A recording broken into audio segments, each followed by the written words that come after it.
In this current day and age, we have Wonder Woman, Spider-Girl, Captain Marvel, and even Squirrel Girl. Other than the extraordinary superpowers, they all carry the burden of being a woman with greater power than men.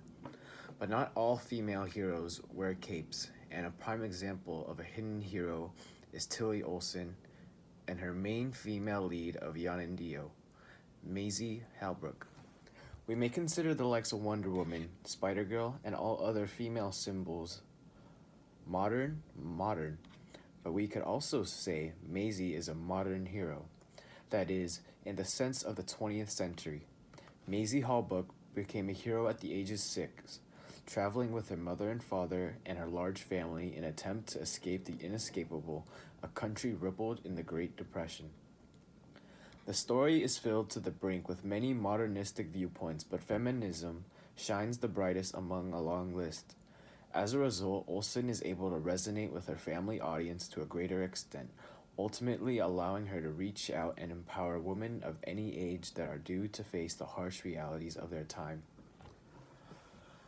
By allowing the main character of Yanendio to be Maisie, a 6-year-old girl with an extraordinary imagination and spunk like no other, and comparing her to the only other female in a family of 5, Olsen is able to raise a woman to higher standing by comparing two alternate viewpoints and mindsets. This is indicative of the modern era, where women were slowly making their mark on the economy, especially during the Great Depression. Maisie has the potential to go to a college, quote, as foreshadowed by her father, and to become a woman who will achieve greater standing. Her mother, unfortunately, does not. Contrastly, Anna Holbrook's opinion of an education is slightly bitter. While she doesn't directly say or show it, her body language indicated and the way she addresses Maisie regarding the topic of education implicitly states so. She stands impressively over Maisie. She defines education as your hands stay white and you read books and work in an office, and she dismisses her promptly after giving her this definition. To give further reasoning of this claim, imagine a news reporter asking someone of high political power a question. Person of high political power vaguely responds and hurriedly moves on, leaving the question unanswered. While Mrs. Holbrooks is strictly trapped in her own bubble, Maisie's curiosity and open-mindedness gives more space for her to grow than her mother. Maisie pushed her mind hard against things half known, not known. Maisie's thoughts and ideas easily fall under the modern category of experimentalism, where she is open-minded and willing to try new things. Through this, Olsen wants to let the women of America know, and possibly even America to know, that oftentimes we are the ones limiting ourselves, and in order to know and understand more, we must be open to the new ideas despite how ludicrous they may seem. Following these events and many thereafter, Maisie trails along her dad, but when she wanders off, an ex-worker of the mines who has gone insane nearly kills Maisie. However, this event stands for much more than a simple thriller moment, and is actually extremely critical for the flow of the narrative, and is also indicative of the modernist lens Olsen decides to take. For example, Loiter claims in his essay, Modern Period, that much modern art tried to avoid grandiosity and pompous themes. Sheen McCoy, a victim of the mine's gas explosion that had blown his face off and taken his mind, believes his act of feeding Maisie to the mine will stop the deaths of men in the mine.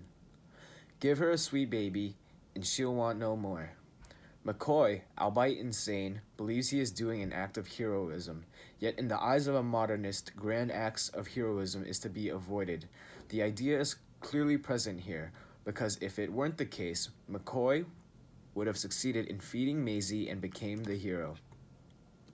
But this, for obvious reasons, cannot be the case, since it would fail in terms of the modernist viewpoint. When looking at McCoy, the reader may easily fall into the trap of believing he is the main antagonist of Chapter 1, but in reality, the mine boss and the mine itself are. McCoy is a victim of a villain who takes lives and tortures those who survive indiscriminately. Although not much is known regarding his past life, he has been outcasted among his previous coworkers and is dubbed insane. McCoy and those who fell before him and those who fall after are merely victims of a hideous master mind. Throughout this scene, Maisie can be seen as simply a helpless little girl praying for help from her mother and father, but truly she represents women before their strides into power. Women before their steep climb during the Great Depression were housewives and childbearers, hopeless of any passion. As how McCoy choked Maisie, women felt choked and out of options. This passage marks an entire shift in Maisie's whole persona. At the end of chapter 1, she laughs, mocking, derisive, not her own. Even when Anna told the children about their new life and how it brought new hope, Maisie hardly seemed to listen. Maisie, who was so ready to be learning someday, became a Maisie who was restless and apathetic. The Maisie in the end of chapter 1 and throughout chapter 2 becomes a relatable female figure to the woman who grew weary of continuing to fight for their rights, as many men in the Great Depression began to antagonize women, blaming them for the decline in male employment, as Normal Cousins stated in 1965. Simply fire all women who shouldn't be working anyway and hire the men. Maisie, who is weakened and struck by this event, represents women who lose hope from all men antagonizing them, as Dick McCoy antagonized Maisie. In order to get women out of their mental slump, as with anything else, they need the backing and following of an outside source. Jim Halbrooks acts as that source who becomes a reinforcement in Maisie's life, and the reinforcement to that reassures that the woman during the Great Depression is right. Prior to the events leading up to Sheen McCoy's attack, Jim Halbrook was known by nothing other than an abusive father and an even more abusive husband. He had a few moments with his daughter, but it isn't until McCoy that we see Jim fall under what Loiter calls the drifter, often a man with a buried past and little to recommend him except an ability to survive at the edges of society. Jim Halbrook drifts from his family through his abuse of alcohol. Jim Halbrook becomes the catalyst in which propels the Halbrook family into searching for new life, showcasing his ability to survive at the edges of society. The mine's explosion becomes the last straw before Jim dedicates his life towards moving away for a better life. The family, now resonated with bright, hopeful eyes, works together in union to achieve their goal of moving, and when their move begins, the spark in Maisie becomes reignited.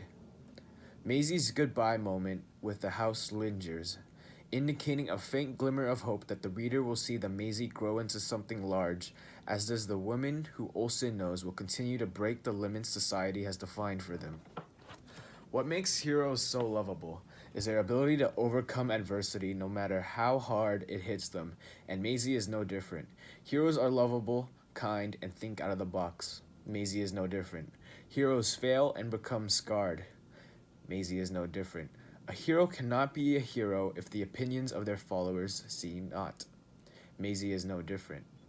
Heroes are a symbol of justice, a light that shines through darkness no matter how thick. Maisie is more than a light among the night. She embodies women all across the nation because Olsen knows that women are limitless in all they do.